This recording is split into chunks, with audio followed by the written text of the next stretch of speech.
This is your season of strength.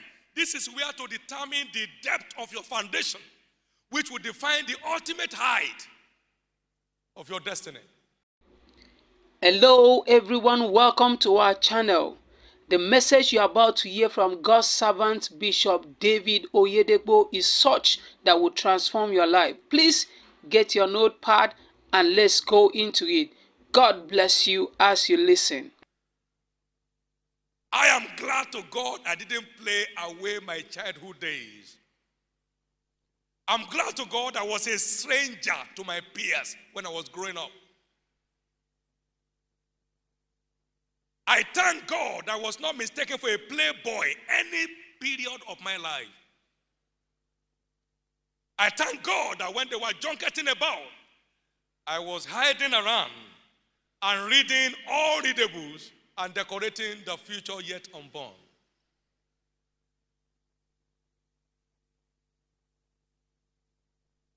I thank God that when I breathed my last breath, I was thank you, Lord, for not allowing me to waste any aspect of my life. This is the time to dig. This is the time you have the strength to dig. He said, remember now the Lord your God in the days of your youth, before the evil days come when you will say, I have no pleasure in them.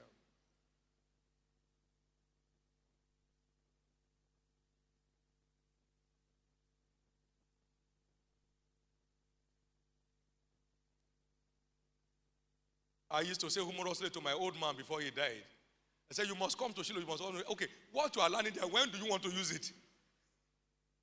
You are now 100 years. You know, anything you learn there now, when do you want to use it? He said, I just want to come. So teaching him vision analysis is wasting your time. Okay, well, if he sees vision, when will he do it? The time is gone. My prayer is this, that no one here will waste his destiny.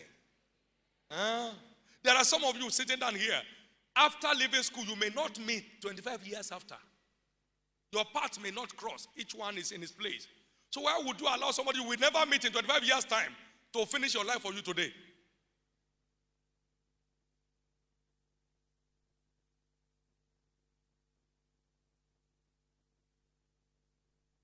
The capital cost for a crown is sacrifice.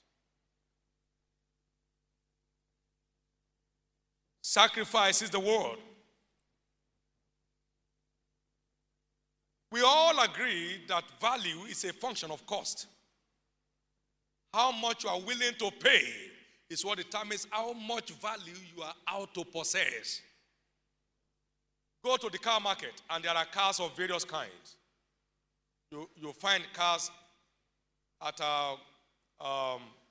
where we sell cars in the ministry used cars. There are 20,000 cars there.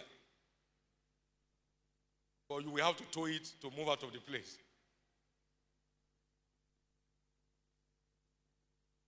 You can buy a bulldozer of 50,000. It depends on what you are buying. And you'll be the bull. And can't do nothing. You can only use to block your gate so that nobody will pass through.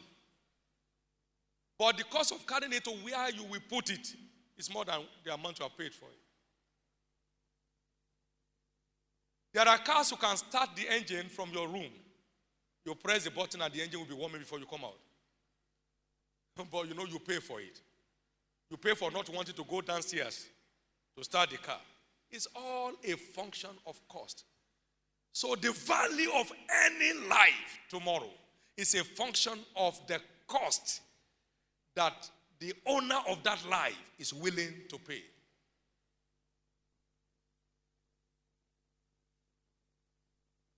In the aviation market, you'll find some planes at $200,000. But to fly, you will need between $400,000 and $500,000 annually. If it must fly, if it's not going to be a pottery pen, you need that much. So it takes your willingness to pay before you can secure a crown. It is not free. It is not free. He said, God is not mocked. whatsoever a man sows, that also shall he reap. So a crown is not what you are born with. A crown is a value you are out to acquire. While the earth remains, seed time and harvest shall not cease. Genesis chapter 8 and verse 22. So what obtains in your harvest season is a function of the quality of seed you have sown in your planting season. This is your planting season. And the quality of the seed you are sowing now is what determines the quality of harvest that you'll be entitled to. I'd like you to be conscious of your planting season. Those who play around with their planting season, they end up begging from others when harvest season comes.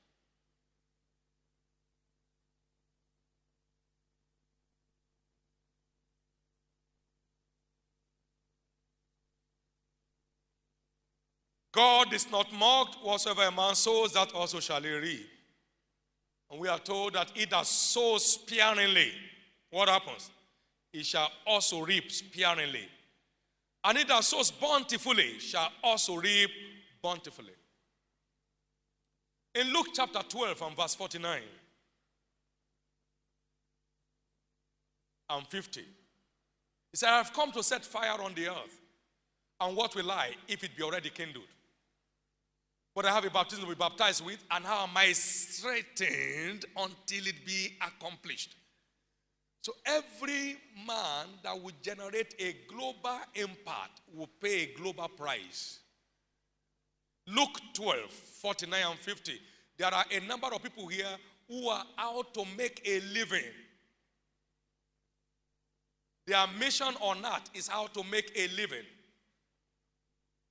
How to make a living, not how to make an impact.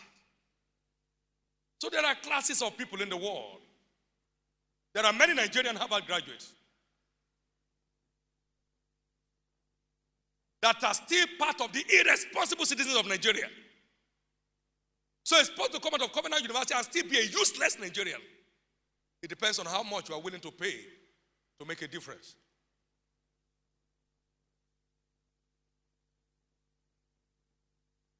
There is no prayer anybody can pray for you that will be a substitute for your own sacrifice in securing the throne. Pray the hardest you can for an athlete. If he will not go for his training, he will still end up a trash. Pray over any student for excellent results. If he will not study, he will end up stupid. There is no prayer of parents, no prayer of prophets that is a substitute for sacrifice. There is no level of spirituality that's a substitute for sacrifice. Christ was the most spiritual. He was a living spirit, born of the Holy Ghost. He was there at the beginning of creation. He was the author of creation. By him were all things made.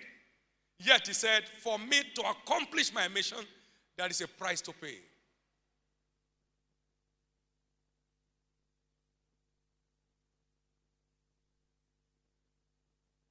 I wish everyone here will see what God is saying this morning. We will birth a dramatic and unstoppable change in Nigeria. Nobody wants to pay any price, and they want to carry every value. That's why there are too many rogues in power. And that's why the battle for the throne is a do or die thing.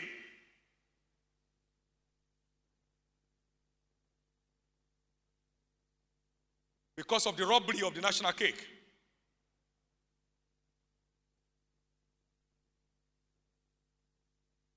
If there must be a change, there must be a set of people who believe in another approach. And the other approach for dignity and for honor is sacrifice.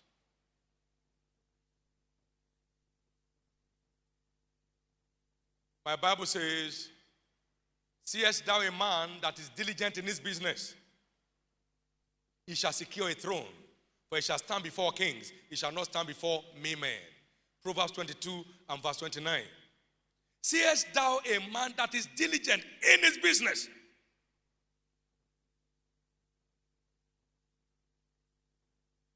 Who sees life as a business and he willingly, consciously, deliberately, knowingly invests adequately into various departments of his life. Let me run this through in a few minutes.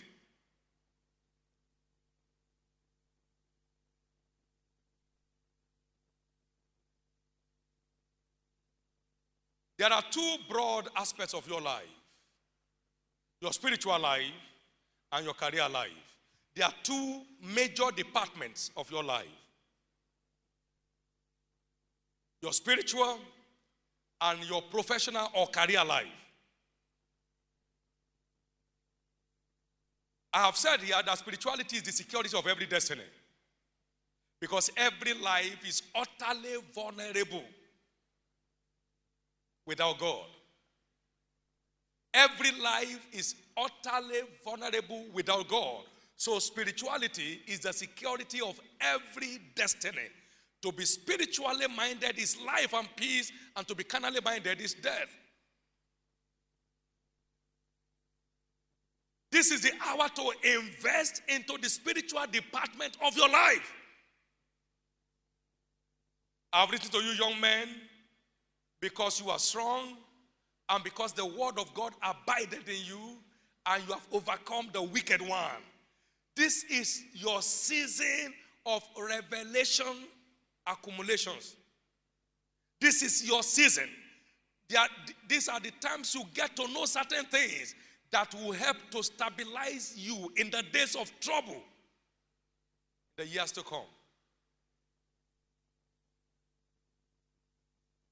You don't start looking for weapons when you get to the war front. You carry them from home. This is where you carry the weapons of triumph into your destiny.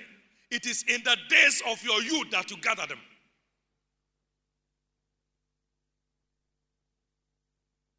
January 1973, I was 19 years old when God's word came so strong to me, saying, no weapon that is fashioned against you shall prosper, and every tongue that shall rise against you in judgment, you, David, will condemn. For this is the heritage of my sons, and their righteousness is of me, said God. I was 19 years old when I heard that, and I was heading for the battles of life in their series when God said that to me. It was 1984 at the speed of 140 kilometers per hour in my 504 car that the front tire blasted. By the side of a road construction going on with a gully by the side and rocks, the weapons of the enemy failed because it has been gathered there. This is the time to invest in your spiritual life in order to secure the glory and the color that God has ordained for your destiny.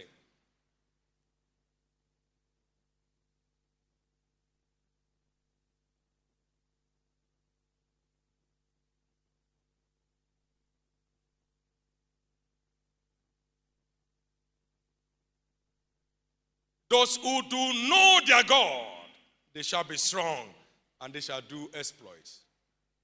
That becomes a plus even in the pursuit of your career. It becomes a plus in warding off all satanic assaults from around your life.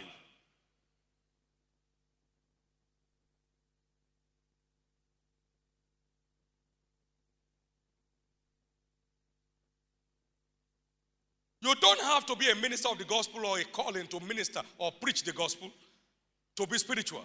It's a call to all who are saved.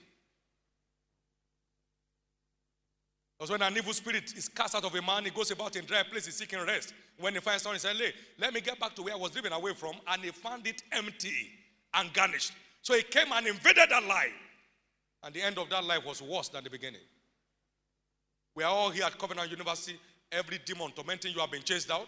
But if you are not filled with the treasures of heaven, the word of life, as soon as you come out of the gate with a certificate, the same day will bring you under arrest. And you wonder, did I ever pass through that school? And in 2 months, you'll be wondering, am I really part of them? Because of spiritual emptiness.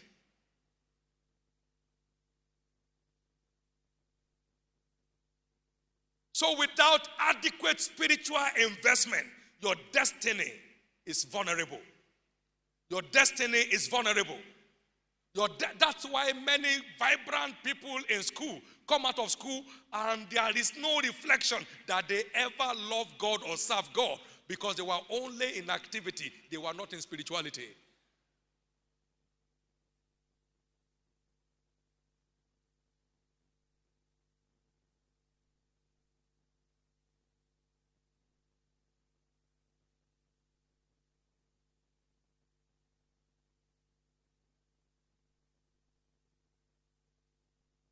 That's the way it works. I met Jesus at the age of 15. And by the time I was 17, I had traveled through the New Testament with delight. Matthew, Mark, Luke, John, Acts of the Apostles. I could stand and read out a whole chapter without memorizing them. I was just having a nice time. All through my short life and study life, I've always kept a Bible by my side while I study my books. When there's any cloud, I pick my Bible out and shed the light on it, enjoy myself. I said, shame on you, Satan. I gathered my life that way, and I have no regret for it. I like your affinity for spiritual things to be enhanced, and prove it by investing time where others are spending time. And tomorrow you will celebrate that you did the right thing. I was locked up at a narrow corner one day, driving in the night. And here we were, face to face with another truck on the other side on a narrow bridge. And what came down straight from heaven, because it was there before. He said, he shall give his angels charge over thee to keep you in all your ways. They shall bear you up when you come on a narrow bridge, lest you dash thy foot against the stones. With my eyes opened, nobody could still explain how we escaped that place. I would have been crushed and crushed ever before any of you knew me. If you don't know it today, you can't use it tomorrow. If you don't know it today, you cannot use it tomorrow. The weapon you have not trained to use, don't carry it to battle.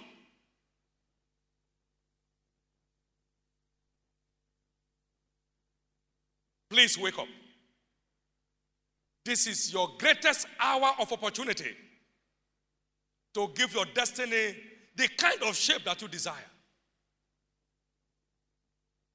So in solving real life problems, this is the answer.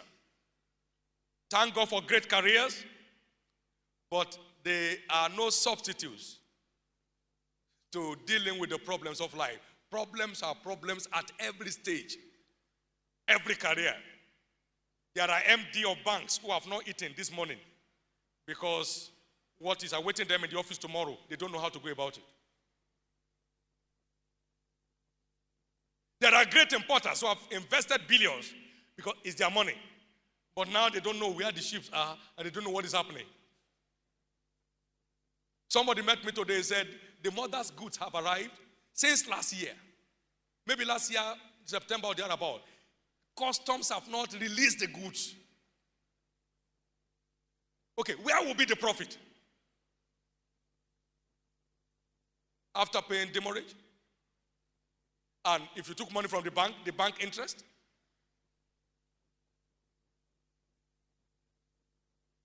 Someone, I was told, imported a lot of cement into the country, and somehow, the governmental forces and whoever were involved stood on the way, and they won't let the cement come in. And money was being lost daily until the cement was returned back to China. He had a stroke. In dealing with real life problems, we need the real source of solution.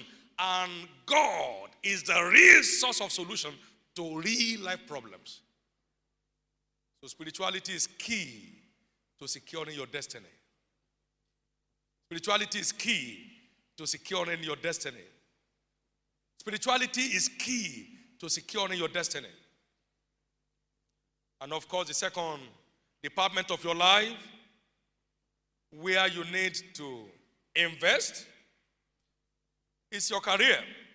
And I call it career sacrifice. Say with me, career sacrifice.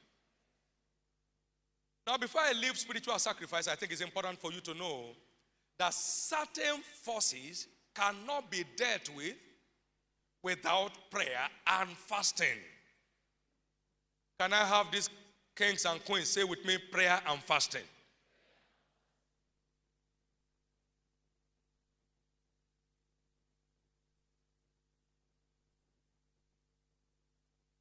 One of my most respected mentors, Kenneth Copeland, will be here in May, like I announced to you sometimes back. And I'm sure the university will arrange for you to be part of the evening sessions, at least. Would you be happy about that? He opens every year with 30 days of fasting. How many days? He's 40 years old in ministry today. Can you therefore be surprised how he has weathered all the storms and his integrity has not been scratched? His respectability has been maintained. The potency of his ministry is still there.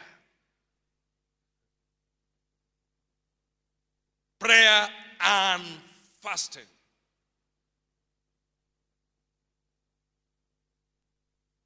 We have a legend in our nation today, the GO of the Redeemed Christian Church, that God has given an unusual grace, surpassing most of what you have ever read about. But behind this life is a qualitative lifestyle of prayer and fasting. In spite of his PhD in mathematics, they don't use that in ministry. In warding off the careers, in warding off all satanic assaults, you don't use that. You use spiritual forces to win spiritual battles.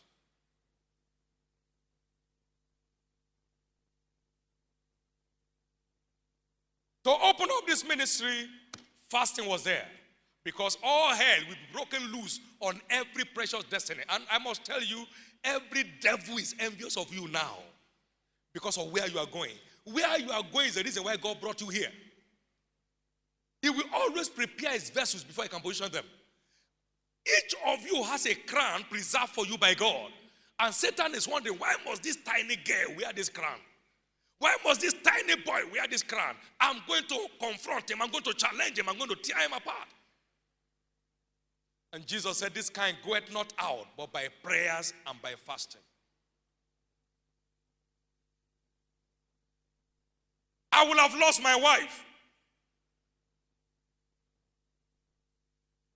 The spiritual feeding of the days of my youth was my strength and my stay until we won the battle. It was all out battle against her, against me. I was meant to be buried, 2005.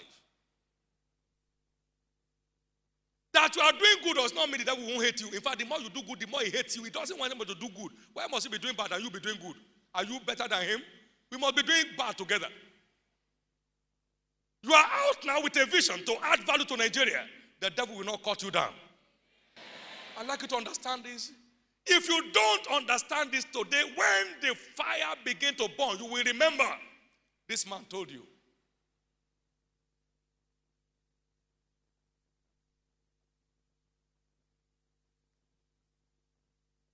Up in my room here, my chapel office here, the chancellor's office. I came working for about 6 hours in the night. And by the morning they were cleaning my room, and there was a cobra in my wardrobe. That must have been there since last night. I don't wear shoes when I walk in the night. I free myself just to walk. So I had every opportunity to come out and strike. And here was I had locked the door outside. I needed to walk quietly in the room. I would have been dead on my own by myself without anybody knowing. My wife was not in town. He was away. Kept away from the reach of the wicked one to see God's victory wrought. So I was alone there. They might even think I've gone to town to go and pray for someone. The body might be there for 4 days before anybody knows it. But Jesus said, no, you can't touch him. There's a way you build your life that the enemy will be afraid of you. If you laugh at what I'm saying today, may you not weep tomorrow wishing I knew if had I known. This is your chance to reorder your life so you don't keep jumping from one place to another. I've seen PhDs without any direction, without anything to show. Watch it. It's your hour of investment. The second is career sacrifice. Remember, God is not mocked. Whatsoever a man sows, that also shall he reap. A great entrepreneur, why not? It's a great dream. But are you ready for the great prize?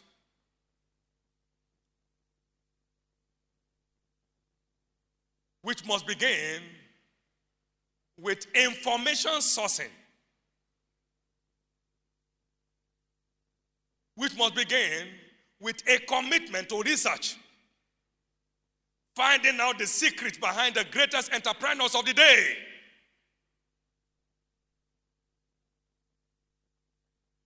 Which would demand your investment in terms of money to acquire resource materials.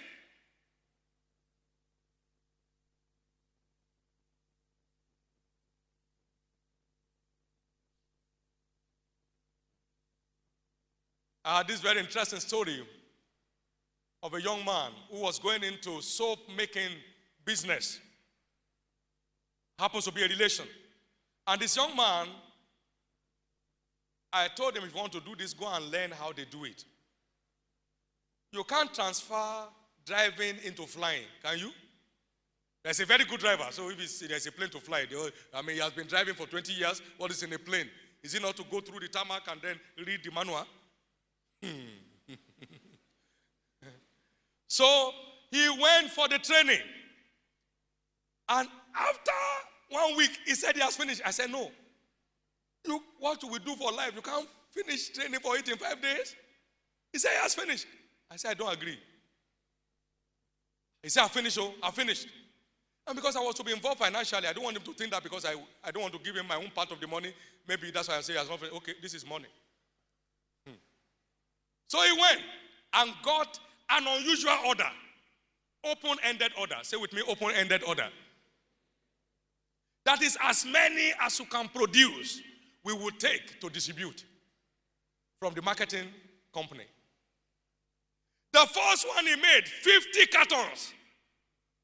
That's the last one he made. Because as they put it on the shelf, it was bending. Because he didn't learn the details of how to keep it straight. He just learned how to mix it. Mix 2 cups here, mix 3 cups here, just put it, collect it, wrap it.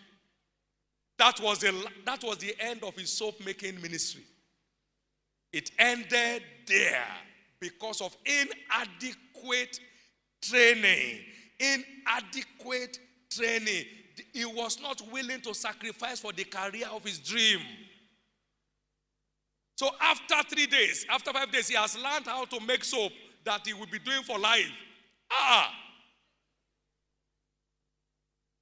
Somebody came to me and said, please, can you tell me in a nutshell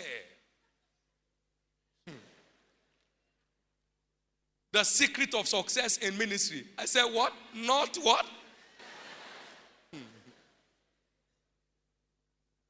The shell I've been trying to crack for the past 15 years. He said, I should tell you in a nutshell that I'm still cracking now up till I'm talking to you. People like magic wand. Tell me in a nutshell. I said, I don't have a nutshell for it. I read 39 biographies of ministries before I stepped out into ministry.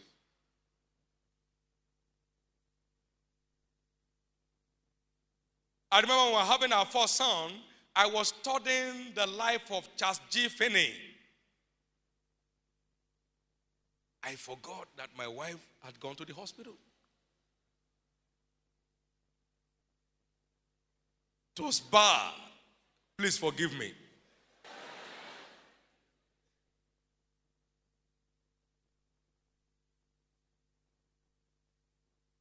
"39 solid biographies. How to fail and how not to fail. How to succeed and how to sustain the success." So men like Billy Graham became my superstars, role models. I began searching all the materials on him, searching materials on all those men like John Wesley, from where I gathered strength. At the age of 80, was he riding cross-country horseback? At the age of 80. So I tell myself, boy, you are still a small boy. What are you doing? I saw many things from many lives, which helped me in making quality decisions at every stage of our work. From Oswald J. Smith, I learned, no attack, no defense. Leave everyone to his opinion. Face where you are going. And what a joy.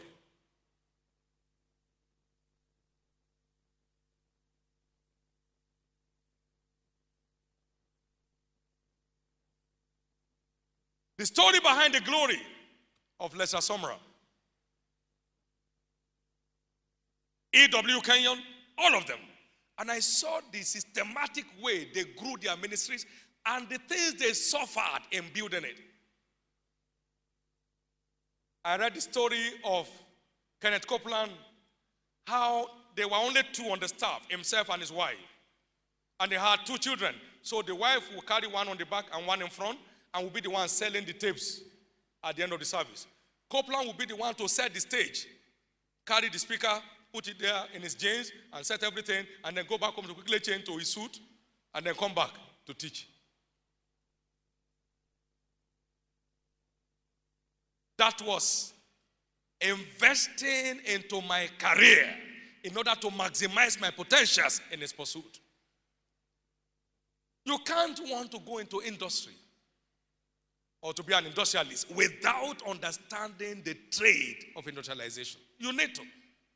It's outside the school curriculum. You have to find it. That's why you can't afford to play while others are playing, because while you are adding your career to your academic work, they are only facing the academic work to secure a certificate to make a living. You are working at making an impact, so you don't have the same amount of time to waste.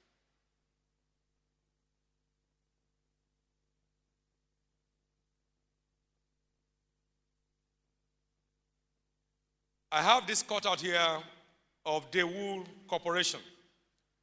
I saw this in 1996 in Guardian newspaper. And I got so captured by it, I gave to my secretary to type out on my system so I can always refer to it. It was 1996. His is the marvelous story of the rise from rags to riches. Very interesting story. Kim Woo Chung, that's the name, was a vendor boy with a father captured and lost in war, left with an aged mother and brothers to care for. Kim sold newspapers to feed the family and pay his way through secondary school. Say with me, sacrifice.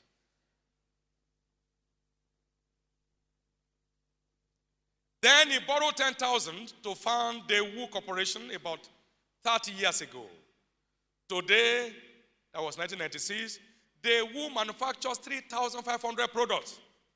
Its annual turnover is $90 billion, ranked higher than Coca-Cola or Xerox.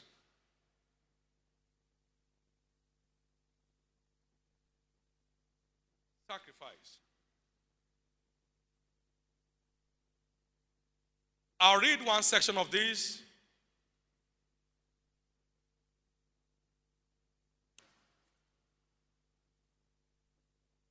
This is Daewoo speaking.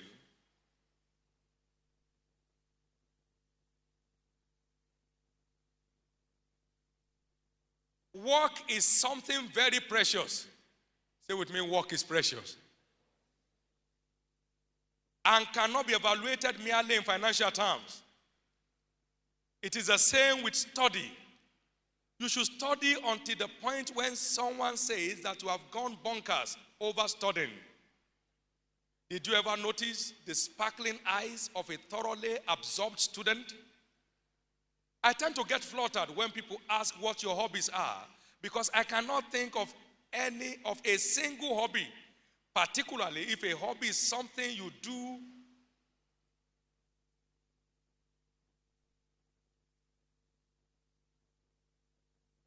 do to enjoy your time. Although occasionally I play a game of Go, I cannot call it a hobby, since that would be an insult to those good players who do not consider it something you do just to buy your time. I have never gone to the theater or to concert. If I had to say that I derive a great deal of joy from something, I will have to admit it is work. I've never had to force myself to work, and no one has ever had to force me. So if a hobby is something that brings you joy and satisfaction, then my hobby is work. Say with me, sacrifice. Say with me, sacrifice. If a businessman handles his or her work spontaneously and takes hobby-like joy in it, then the business will gradually grow and its facilities will expand. The same thing happens with a student who takes a hobby-like joy in study. The student's marks and standing will improve, and he or she will wind up a prize winner. If you do not believe me, just give it a try. Trying to be successful without pouring yourself into something is like trying to pluck a star out of the sky. But you cannot fail if you do pour yourself into whatever you are doing and really enjoy it. It's a story.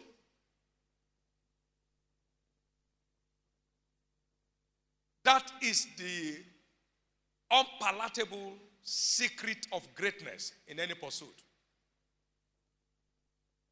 It is a tireless investment in a bid to improve your lot in your career. That is the story of this man. I was never late to work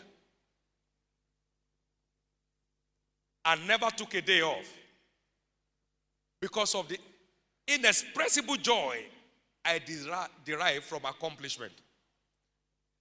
I still work as hard today.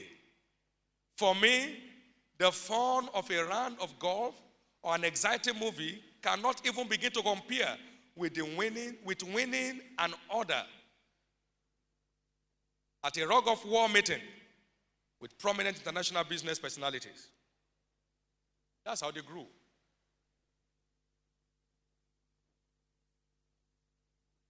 That's how they grew.